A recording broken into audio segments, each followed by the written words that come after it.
If you want to get live translator for conversations on Motorola Edge 60 Fusion, then in that case, first of all, we need to go to the Play Store because we need to download an app that allows us to use the translator. And we can use, for example, Google Translate, which is free. It doesn't cost anything to use it. And also it is ad-free as well, so definitely one of the most convenient apps to use in this category. So let's download it and let's open it after that. Alright, so let's open it.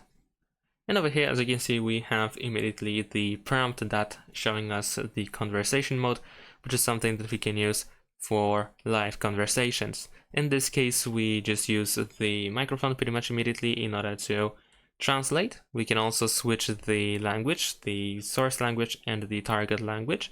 We can also tap on this icon right next to the star in order to switch to the face-to-face mode, so it might be more convenient to use when we are facing in front of someone.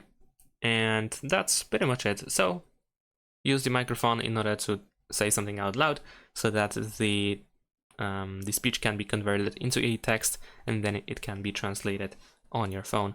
Thanks for watching, leave a like and subscribe to my channel and see you in my next videos. Bye.